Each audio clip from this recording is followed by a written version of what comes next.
नमस्कार मित्रांनो, मी Pravin Kamble, ITS Shrivardhan.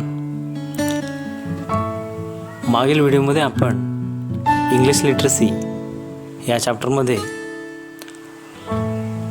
Direct indirect speech, change the voice, degree comparison या फंक्शनल ग्रामर याबद्दल माहिती घेतली होती. या व्हिडिओमध्ये आपण रीडिंग, रायटिंग आणि स्पीकिंगबद्दल माहिती जाणून घेणार आहोत. So boys, let's start. मित्रांनो, रीडिंग म्हणजे वाचन. आपली भाषा जेव्हा आपण शिकत असतो तेव्हा ती भाषा शिकल्यानंतर आपल्याला वाचनाची आवड निर्माण होते. वाचन करण्यासाठी आपल्याला अनेक गोष्टी उपलब्ध असतात. काही मासिकं असतात, काही पुस्तकं असतात. या गोष्टी आपल्याला आवश्यक असतात. इंग्रजी शिकताना सर्वात सोपी आणि सहज गोष्ट म्हणजे वर्तमानपत्र. सो रीडिंग न्यूज रिपोर्ट्स म्हणजे वर्तमानपत्रातील बातमी किंवा त्याच्यातील न्यूज पत्रे वाचणे. मित्रांनो, सर्वप्रथम इंग्रजी आणि मराठी भाषेतील एक महत्त्वाचा फरक लक्षात घ्या. नाहीतर इंग्रजी वर्तमानपत्रातील बातम्या वाचताना त्यांचा अर्थ समजून घेताना तुम्हाला खूप अडचणी येतील. सर्वात पहिले म्हणजे आपल्या मराठी भाषेतील प्रत्येक गोष्ट केव्हा घडली हे भूतकाळात सांगण्याची पद्धत आहे, पण इंग्रजीत तसे नाही. ते वर्तमान काळाला फार प्राधान्य देतात. अगदी खेळाचेच धावते समालोचन घ्या.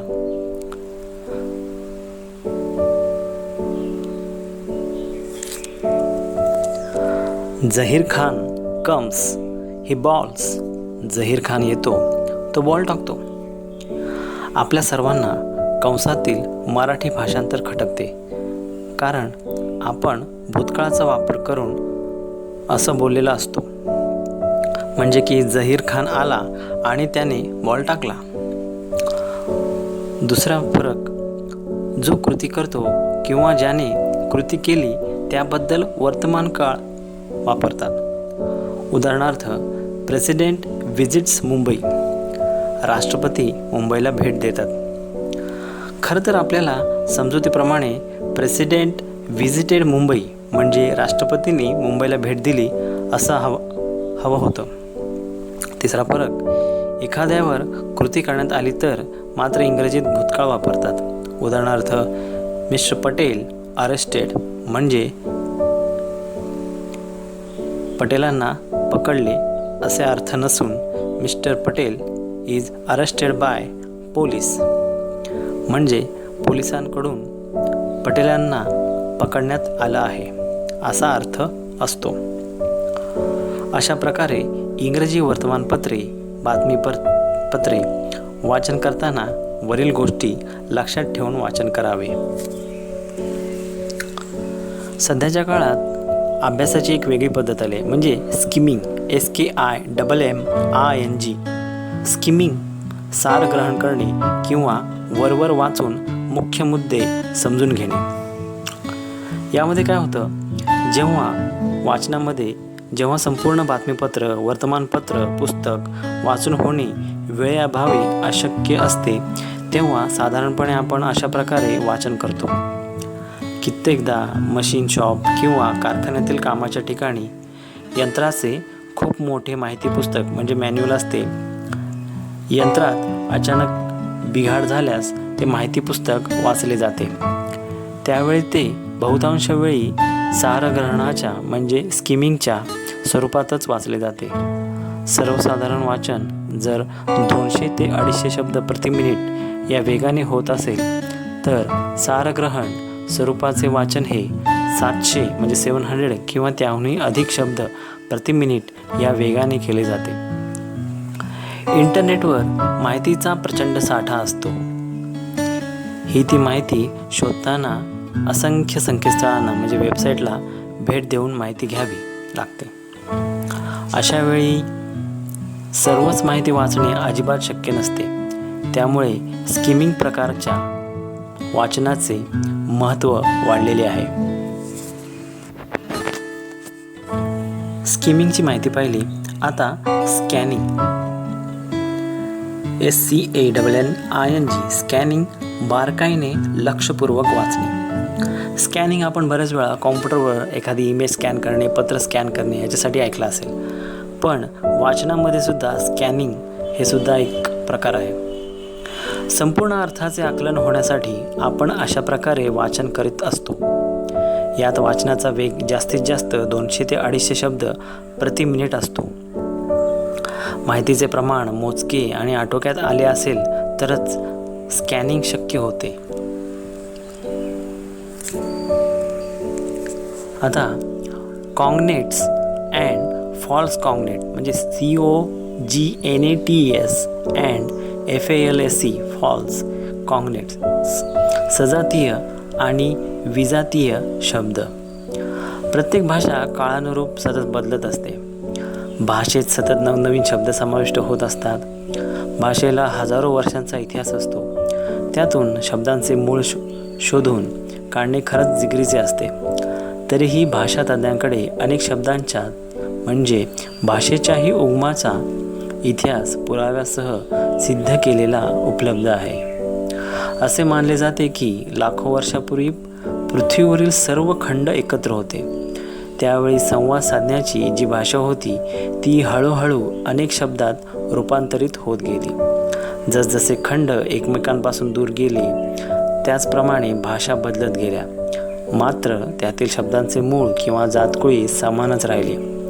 अशा सजातीय शब्दांना कॉग्नेट COGNATS म्हटले जाते. उदाहरणार्थ आपण घेऊया इंग्रजीमध्ये फादर FATHER फादर, तर संस्कृतमध्ये पितृ. इंग्रजीमध्ये मदर MOTHER मदर, संस्कृतमध्ये मातृ. इंग्रजीमध्ये शेफ CHIEF, फ्रेंचमध्ये सेफ CHEF. इंग्रजीमध्ये फाईव्ह FIVE फाईव्ह, तर संस्कृतमध्ये पंच PANCH पांच. विजातीय शब्द म्हणजे फॉल्स कॉग्नेट म्हणजे वेगवेगळ्या किंवा त्याच भाषेतील काही शब्द जे सजातीय वाटतात पण त्यांची मूळे एकच नसतात व ज्यांचा एकमेकांशी संबंध नसतो. उदाहरणार्थ इंग्रजीमध्ये मच MUCH मच, स्पॅनिश भाषेत मॅचो MACHO माचो, इंग्रजीमध्ये ओव्हर OVER, तर हिब्रू भाषेत अवार AVAR. जशी एखादी भाषा शिकताना आपल्याला वाचन येणं आवश्यक असतं त्या भाषेचं, त्याचप्रमाणे ती भाषा संवाद करताना लेखनही करता येणं अत्यंत आवश्यक असतं. So boys, we are going to the next point, that is writing, लेखन.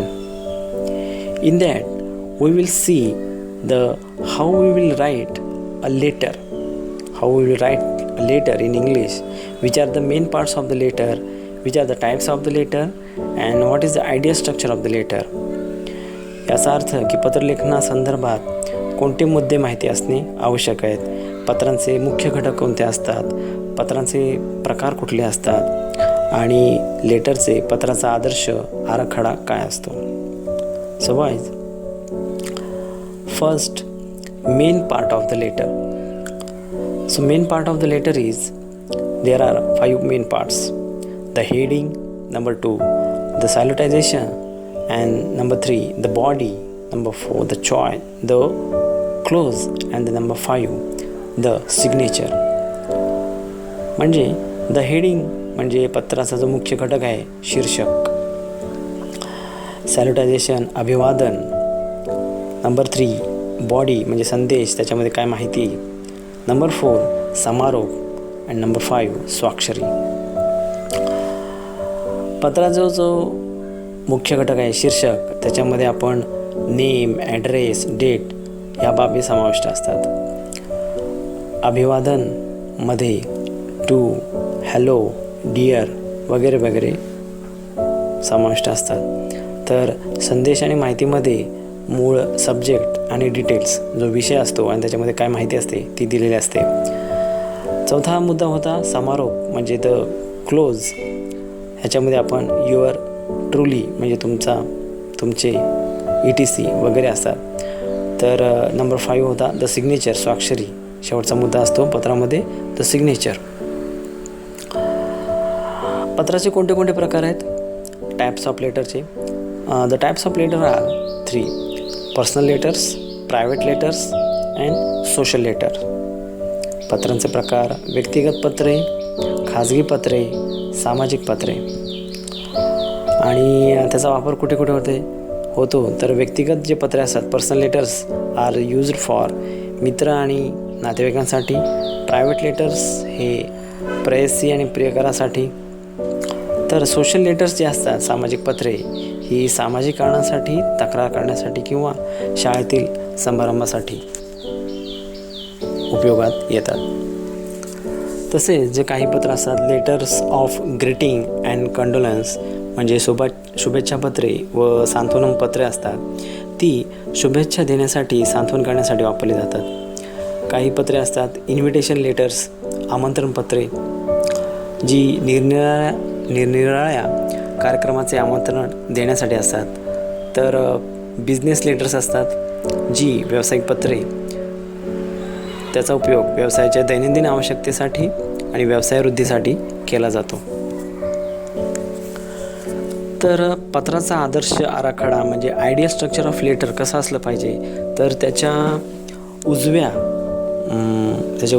वरच्या कोपऱ्यामध्ये द हेडिंग, शीर्षक असलं पाहिजे, नेम, ॲड्रेस, तारीख टाकली पाहिजे. त्याच्या खाली डाव्या बाजूला द सॅल्युटायझेशन, अभिवादन म्हणजे to hello, to dear, to the respected वगैरे वगैरे आपण लिहिलं पाहिजे. त्याच्याच खाली डाव्या कोपऱ्यात सॅल्युटायझेशन नंतर सब्जेक्ट लिहिला पाहिजे, त्याचा विषय काय असला पाहिजे. आणि त्याच्यानंतर मग मध्यभागी त्याचा जो संदेश, माहिती, डिटेल्स, त्याची जी पूर्ण बॉडी आहे, काय विषय तुमचा मांडायचा आहे, तो सब्जेक्टच्या खाली आपण लिहिला पाहिजे. त्याच्यानंतर मग डाव्या कोपऱ्यात खाली थँकिंग यू म्हणजे त्याच्याबद्दल आपण अभिवादन केलं पाहिजे. आणि त्याच्यानंतर उजव्या कोपऱ्यात द क्लोजिंग म्हणजे समारोप केला पाहिजे. Yours truly, yours respected, yours obediently, हे आपण वेगवेगळी वाक्य टाकू शकतो. त्याच्यानंतर त्याच्या खाली तुमचे सिग्नेचर, ह्याच्याने आपण पत्राचा शेवट किंवा अंत केला पाहिजे. तुमचे स्वाक्षरी किंवा तुमचं इनिशियल नाव तुम्ही लिहू शकता. आता हे झाला ढोबळ आदर्श आराखडा पत्रलेखनासाठी. पण काही आपण पत्रलेखन करताना आवश्यक आणि महत्त्वाच्या सूचनांकडे सुद्धा आपण लक्ष गेलं पाहिजे, जेणेकरून जेव्हा अशा प्रकारचे प्रश्न किंवा अशा प्रकारचा जेव्हा तुम्हाला भावी आयुष्यात जेव्हा ITI कंप्लीट केल्यानंतर किंवा एज्युकेशन कंप्लीट केल्यानंतर तुम्हाला कंपनीमध्ये लेटर्स किंवा ऑफिशियल्स लेटर्स किंवा काही पत्रलेखन जेव्हा तुम्हाला करावं लागेल, तेव्हा हे मुद्दे लक्षात ठेवणं किंवा पुढील मुद्दे लक्षात ठेवणं तुम्हाला आवश्यक आहेत. So we will see the importance tips for the good letter writings. उत्तम पत्रलेखनासाठी आवश्यक महत्त्वाच्या काही सूचना त्या आपण पाहूयात. तर सर्वात पहिले आहे, पत्राच्या विषयासंबंधी आधी तयारी करा. नंबर 2, त्या प्रकारच्या पत्रांचा एखाद्या विशिष्ट नमुना अभ्यासा. नंबर 3, थोडक्यात, मुद्देसूद आणि अत्यंत महत्त्वाचे या त्रिसूत्रीचा वापर करूनच पत्र लिहा. हल्लीच्या काळात अतिरिक्त जास्तीची माहिती वाचायला कोणालाच वेळ नाही. विशेषतः व्यावसायिक पत्रांबाबत तर नक्कीच हा निकष पाळा. चौथा मुद्दा, साधी, सोपी आणि अचूक भाषा शब्द वापरा. वाचणाऱ्याला सहजपणे सर्व अर्थ कळालाच पाहिजे. पाचवा मुद्दा, ज्याच्यासाठी पत्रलेखन करत आहात त्याचा चेहरा डोळ्यासमोर आणून त्याचे पद, अधिकार, व्यक्तिमत्व या सर्वांचा विचार करून पत्र लिहा. सहावा मुद्दा, पत्राची सुरुवात करण्यापूर्वीच अगदी थोडक्यात पत्राची रूपरेषा म्हणजे आउटलाईन ठरवा. त्यामुळे पत्र मुद्देसूद व्हायला अधिक मदत मिळते. सातवा मुद्दा, लिहिलेले पत्र 2-3 वेळा नजरेखालून जाऊ द्या. काही चुकले असल्यास किंवा सुधारणा करावीशी वाटल्यास पुन्हा लिहा, कंटाळा करू नका. आठवा मुद्दा, पत्राच्या एकंदरीत चेहरा हा व्यावसायिक म्हणजे प्रोफेशनल असेल याची काळजी घ्या. हौशी स्वरूपाचे पत्रलेखन तुमची या व तुमच्या आस्थापनेची कंपनीची प्रतिमा खराब करू शकते. पुढचा मुद्दा, जरी बाळबोध वाटली तरी एक गोष्ट कराच, संपूर्ण लिहिलेले पत्र एकदा तरी मोठ्याने वाचा. त्यामुळे पत्रलेखनातील आपल्या चुका लवकर समजून येतात व त्या सुधारता येतात. शेवटचा मुद्दा, सर्वात महत्त्वाचे म्हणजे वर्णविन्यास म्हणजे स्पेलिंग्स किंवा व्याकरण म्हणजे ग्रामर दोन्हींवर करडी नजर ठेवून तपासा. या दोन्ही गोष्टी नीट नसल्या तर त्यामुळे तुमची व तुमच्या आस्थापनेची प्रतिमा खूपच बिघडू शकते. आता आपण पत्रांचे काही अभ्यास करूया. बिझनेस लेटर म्हणजे व्यावसायिक पत्रे कशा असावीत यांचा आपण अभ्यास करूया. समजा you are an entrepreneur and want to furnish your office. Write a letter to the furnishing dealer inviting proposal for the carrying out this work. समजा तुम्ही एक उद्योजक आहात आणि तुम्हाला तुमच्या कार्यालयातील सर्व वस्तूंचे नूतनीकरण करायचे आहे. नूतनीकरण करून देणाऱ्या व्यापाऱ्याला पत्राद्वारे सदर काम करून घेण्यासाठी तुम्हाला समजा आमंत्रित करायचं आहे. तर ते पत्र कशा प्रकारचे असेल किंवा असायला हवे आपण त्याचा एक ढोबळ समजून घेऊया. सर्वात पहिले तर उजव्या कोपऱ्यामध्ये त्याचं नाव, समजा इथे XYZ घेऊया आपण, विशाल एंटरप्राइजेस, पंचवटी, कोल्हापूर आणि तारीख 28 मार्च 2020. डाव्या कोपऱ्यात ज्याचं आहे नाव म्हणजे to the proprietor, Vashi furniture and त्याचा पत्ता. त्याच डाव्या कोपऱ्यात खाली Dear sir, you are one of the best dealer and designer in Kolhapur in the field of modern furniture. We are planning complete renovation of our office. We kindly request you for a site visit at our office and start the process of discussion regarding this issue.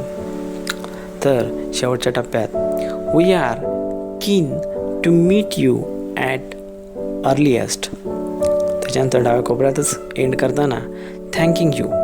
तर उजव्या कोपऱ्यात you R truly तुमचं नाव इथे आपण XYZ घेऊया. तर अशा प्रकारे तुम्हाला व्यावसायिक पत्र लिहिणे आवश्यक आहे. मगाशी सांगितल्याप्रमाणे त्याच्याबद्दल माहिती किंवा काय घेऊन त्याचा पत्ता, त्याचा पद, त्यांना आवश्यक असलेले मुद्दे हे त्या पत्रामध्ये आपण व्यावसायिक पत्रामध्ये देणं गरजेचं आहे. आता पुढचा आपण एक पत्राचा प्रकार बघूया ज्याच्यामध्ये तुम्ही तुमच्या जे महाविद्यालयाचं ग्रंथालय आहे प्रमुख आहात आणि तुमच्या ग्रंथालयात आवश्यक पुस्तकांची मागणी करायची आहे किंवा प्रकाशकाला पाठवायचं आहे. तर तातडीने पुस्तकं हवे आहेत अशा प्रकारचे पत्र आपण बघूया. म्हणजे समजा you are an incharge of library of your college. So write a letter to the ABC publisher placing an order of book requested for your library and request for urgent supply of the books. So that's it. So in the right corner you should have to write down the name and address of that, the head library, that is the Shivaji Chowk, Raigad, maybe dates, and then in the left corner to the ABC publisher Panvel, and in that below that, dear sir, and new paragraph. Then after, we just received the list of books of your publication. After careful study of the list, we are interested in all the books whose list is attached separately to the letter. The cost of all requested or required books is 3,250 rupees. A demand draft of the same amount is also attached to this letter. त्याच्यानंतर end of the letter, we kindly request you for the urgent supply of these books. आणि उजव्या कोपऱ्यात खाली yours truly head of the library. जर तुम्ही head of the library किंवा असाल तर तुमचं नाव. सो हा एक प्रकार आहे पुस्तकांची मागणी करण्यासाठी किंवा कुठल्याही वस्तूची मागणी करण्यासाठी. अशा प्रकारचा तुम्ही पत्रांचा प्रकार वापरू शकता. लेटर रायटिंगमध्ये हे महत्त्वाचं आहे. त्याच्यानंतर आपण बघूया की तुम्ही समजा एका कंपनीला तुम्ही जेव्हा जॉबला जाणार असाल आणि तुम्हाला त्याच्यासाठी जर गरज असेल, तुम्ही त्याची ॲड बघितली असेल, तर तुम्हाला कशा प्रकारचे पत्र पाठवायचं आहे. समजा तुम्ही एखाद्या कंपनीला इलेक्ट्रिशियनची आवश्यकता आहे आणि आपणा स्थानिक वर्तमानपत्रामध्ये जाहिरातीद्वारे तुम्हाला कळालेलं आहे सदर पदासाठी तुमच्या स्वपरिचय म्हणजे तुमच्या बायोडाटासोबत अर्ज करायचा आहे. म्हणजे जसं की you have seen a advertisement in a local newspaper for recruitment of fitter or electrician by a company. You have to write the applying for the post including biodata. In that letter, first of all, you should write in a right hand corner your name, your address and the date. Then in the left corner to the personal manager or that company name and address or just pin code number. Then subject recruitment of electrician, fitter, whatever, or what is your trade. The next line, sir, comma, then start another paragraph with reference to your advertisement that appeared in Lokmat dated 10 May 2020. I am applying for the post of electrician in your company. I enclose my biodata with this application. Sir, if selected, it will be a great opportunity for me to develop my skill set. Waiting for your positive, हे नवीन पॅराग्राफमध्ये लिहायचं. Waiting for your positive and early reply full stop. Thanking you हे लिहून झाल्यानंतर उजव्या कोपऱ्यात सर्वात खाली yours faithfully and yours name म्हणजे त्याच्या खाली तुमचं नाव XYZ आपण घेऊया इथे. तर हा झाला जर तुम्हाला कुठल्या कंपनीसाठी अप्लाय करायचं असेल. आता तुम्हाला ITI कंप्लीट झाल्यानंतर किंवा ITI चालू असतानाच जर तुम्हाला कुठल्या कंपनीमध्ये काम करायचं असेल तर किंवा ITI कंप्लीट झाल्या तुम्हाला जर कंपनीत करायचं असेल काम तर बायोडेटा कंपनीच्या ह्या अर्जासोबत तुम्हाला पाठवणं गरजेचं असेल. बायोडेटामध्ये कोणते कोणते मुद्दे आवश्यक असतात तर सर्वात पहिले म्हणजे तुमचं नाव, व्हॉट इज युअर नेम, त्याच्यानंतर फादर्स नेम, त्याच्याखाली ॲड्रेस, त्याच्यानंतर डेट ऑफ बर्थ, एज, त्याच्याखाली एज्युकेशनल क्वालिफिकेशन. जर तुमचं 10th झालं असेल तर 10th, तुमचं 12th झालं असेल तर PCM किंवा PCB ग्रुप असेल तर तो. एज्युकेशनल क्वालिफिकेशननंतर टेक्निकल क्वालिफिकेशन म्हणजे तुम्ही 2 वर्षाचा ITI केला आहे, त्याच्यानंतर कुठला टेक्निकल कोर्स केला असेल तर तो, त्याच्यानंतर कुठून ITI केला आहे ते त्याच्यामध्ये लिहिणं गरजेचं आहे. टेक्निकल क्वालिफिकेशननंतर पुढचा मुद्दा असतो एक्सपिरियन्स. तुम्हाला आता कुठल्या कंपनीमधला कुठला एक्सपिरियन्स आहे का कुठे काम केले का, नसेल तर नाही म्हणून. त्याच्यानंतर मॅरिटल स्टेटस म्हणजे तुमचं लग्न वगैरे झालं आहे, सिंगल. जर लग्न झालं असेल, नसेल झालं तर सिंगल, आणि लग्न झालं असेल तर मॅरिड. पर्सनल डिटेल, तुमची हाईट किती आहे, तुमचं वेट किती आहे, वजन किती आहे, हाईट सेंटीमीटरमध्ये, वेट तुमचं किलोग्रॅममध्ये. तुमच्या हॉबीज, पर्सनल डिटेलनंतर तुमच्या हॉबीज लिहिणं गरजेचं आहे. तुम्हाला रीडिंग, प्लेइंग क्रिकेट म्हणजे जे तुमच्या खरंच तुमच्या हॉबीज आहेत त्या सत्य असणं गरजेचं आहे.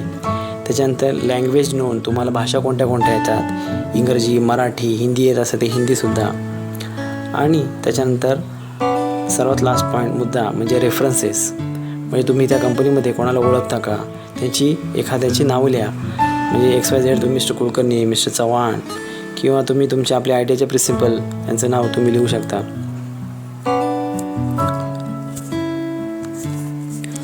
आता हे पत्रलेखनासाठी आपण बायोडेटाचा प्रकार पाहिला. आता हे करत असताना तुमच्या सरावसुद्धा असणं तेवढंच आवश्यक आहे. जेवढा जास्तीत जास्त तुम्ही सराव कराल तेवढा जास्तीत जास्त तुम्हाला पत्र तुम्ही लिहू शकता. तुमच्या औद्योगिक प्रशिक्षण संस्थेतील प्रशिक्षण संपल्यानंतर तुमच्या उद्योजक व्हायचं असेल, तुम्ही असा निर्णय घेण्याची कारणं तुमच्या मित्राला पत्राद्वारे समजून सांगा. किंवा तुम्हाला समजा एखादी पाणी पुरवठा करणाऱ्या ज्या सोसायटी असतात तिथे काम करायचं असेल तर त्या सोसायटीमध्ये पत्र द्या. किंवा तुमच्या कौटुंबिक जबाबदारीसाठी कंपनीच्या विभागात तुम्हाला बदली करून पाहिजे असेल, तुम्हाला दुसरा डिपार्टमेंट पाहिजे असेल तर त्याच्या अशा प्रकारच्या पत्रांची तुम्ही तयारी करून घेऊ शकता. आता आपण पुढच्या भागाकडे जाऊया, तो म्हणजे स्पीकिंग म्हणजे बोलणे. आता आपण रीडिंग बघितलं, रायटिंग बघितलं.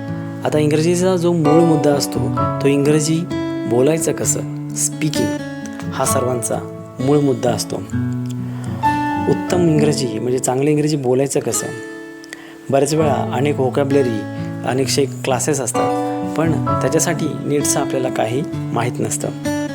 पण आपल्याला सगळ्यांनाच चांगले इंग्रजी बोलता आले पाहिजे असे वाटते. मग कोणी म्हणतं की तुमचे व्याकरण चांगले असले पाहिजे, तर कोणी म्हणाल इंग्रजी वाचलेच पाहिजे, कोणी काही सांगतं तर कोणी काही बोलतं आणि त्यामुळे गोंधळून जातो. तर इंग्रजी येण्यासाठी तुम्हाला पुढील गोष्टी लक्षात असणं गरजेचे आहेत, त्या आपण समजून घेऊया. नंबर 1, सर्वप्रथम आपल्यातील प्रत्येकजण योग्य सरावाने आणि परिश्रमाने उत्तम इंग्रजी बोलू शकतो याची खात्री बाळगा. नंबर 2, इतर कुठल्याही भाषेसारखेच किंबहुना सर्वांपेक्षा सोपी अशी इंग्रजी भाषा आहे. त्यामुळे इंग्रजी भाषेची अनावश्यक भीती मनातून काढूनच टाका. नंबर 3, आपल्या भावंडाशी, आईवडिलांशी, मित्रमैत्रिणीशी छोटी वाक्य इंग्रजीमध्ये बोलण्यास सुरुवात करा. नंबर 4, कितीही चुका झाल्या, इतर जण हसले, चेष्टा केली तरी इंग्रजी बोलणे बंद करू नका.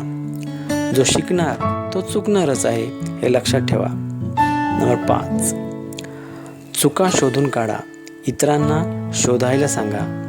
नंबर 6, सुरुवातीला छोट्या छोट्या वाक्यांद्वारे बोलायला सुरुवात करा. 7, इंग्रजी भाषेतील गोष्टींची पुस्तके वाचण्यास सुरुवात करा. त्यात एखादे वाक्य कसं लिहिलं जातं, कसं वापरलं जाते हे सगळंच लक्षात घ्या. नंबर 8, व्याकरण नीट येण्यासाठी आपण प्रयत्न केलेच पाहिजेत. हे खरं असलं तरी व्याकरणाची सतत भीती मनात बाळगून इंग्रजी येणारच नाही. 9, त्यामुळे सुरुवातीला व्याकरण चुकले तरी हरकत नाही, बोलायला मात्र जरूर सुरुवात करा. रेडिओ, टेलिव्हिजन वरील सर्व इंग्रजी बातम्या ऐका. क्रिकेटचे, इतर खेळांचे धावते समालोचन, रनिंग कॉमेंट्री जरूर ऐका. उच्चारांकडे लक्ष द्या. जमल्यास इंग्रजी शब्द मोठ्याने उच्चारण्यास सुद्धा सराव करा. इंग्रजी शिकणारे मित्र जमवा, त्यांच्याशी बोलण्याचा प्रयत्न करा. नंबर 10, लक्षात ठेवा, इंग्रजी भाषा उत्तम येण्यासाठी इंग्रजी भाषा बोलण्याचा सराव असणे अत्यंत आवश्यक आहे. कदाचित तुम्ही सुरुवात केल्यानंतर तुमच्या मित्रालाही इंग्रजी शिकण्याची आवड निर्माण होईल. तर त्यामध्ये काही महत्त्वाच्या टिप अशा असतात की जेथे जेथे शक्य आहे तेथे तेथे सराव करा. छोट्या छोट्या वाक्यांद्वारे आत्मविश्वास बाळगा. बोलताना वेगवेगळे शब्द वापरून बघा, प्रयोग करा. मराठीचे भाषांतर मनात करून इंग्रजी बोलू नका. सरळ इंग्रजीतच विचार करून बोला. घाई करू नका, लाजायचं तर अजिबात नाही. प्लीज, थँक्यू हे शब्द वापरताना कंजूशी करू नका, सतत बोलतच राहा. कन्स्ट्रक्शन ऑफ सिम्पल सेंटेन्स म्हणजे साधी वाक्यरचना निर्मिती करा. इंग्रजी लिहिता तसेच बोलता येण्यासाठी सर्वप्रथम वाक्यरचना म्हणजे सेंटेन्स करता येणे आवश्यक आहे. इंग्रजीत वाक्यरचना करणे खूप सोपे आहे. एक शब्द वाक्य होऊ शकतो. वाक्यरचना सोपी आणि लवकर शिकावी असे इंग्रजीत 3 मार्ग आहेत. कोणते कोणते? Simple small words and phrases म्हणजे छोटे साधे शब्द वाक्यप्रचार वाक्य म्हणून वापरावेत. नंबर 2, टेन्स म्हणजे काळ सांगणारे वाक्ये शिकून घ्यावेत. नंबर 3, पॅटर्न ऑफ सेंटेन्स वाक्यांचे विविध रचनात्मक धडे लक्षात घेऊन त्याप्रमाणे वाक्यरचना करावी. तसेच तुम्ही मागील जे व्हिडिओ आहेत आपले इंग्लिश लिटरसीचे त्याच्यामध्ये टेन्सेस, फंक्शनल ग्रामर याचासुद्धा तुम्ही त्या व्हिडिओचा वाक्यरचना तयार करण्यासाठी वापर करू शकता. त्यासाठी तुम्ही डिस्क्रिप्शन बॉक्समधल्या लिंक पाहू शकता. तर प्रथम आपण छोटे साधे शब्द कसे वापरावेत ते समजून घेऊया. कोणतेही शब्द अर्थपूर्ण असेल तर वाक्य म्हणून वापरला जाऊ शकतो. जसे कोणतेही 2 शब्द अर्थपूर्णरित्या वाक्य बनू शकतात. कम म्हणजे या, व्हॉट काय, सिट बसा, गो जा, आणि त्याच्यापासून वाक्य तयार करू शकतो. Come here, stop there, sit down, wait more. अशी सोपी वाक्य वाचून इंग्रजी सोपी वाटू लागते, हो की नाही? वाक्यरचनेपासून सुरुवात करा, मग अवघड देखील सोपे वाक्य वाटू लागेल. उदाहरणार्थ वरील 2 छोटी वाक्य अँड या शब्दाने जोडून एक लांब वाक्य सहज बोला. Come here and sit down, इकडे या, खाली बसा. स्टॉप देअर अँड वेट मोर, तिथे थांबा आणि आणखीन वाट पहा. घरामध्ये त्याची चर्चा करा, बोला, आणि अशा प्रकारे आपण मराठी भाषा त्याच्याकडून इंग्रजी भाषाही शिकण्याचा प्रयत्न करूया. धन्यवाद मित्रांनो. व्हिडिओ आवडल्यास लाईक करा, शेअर करा, DVT चॅनल सबस्क्राईब करा. थँक्यू.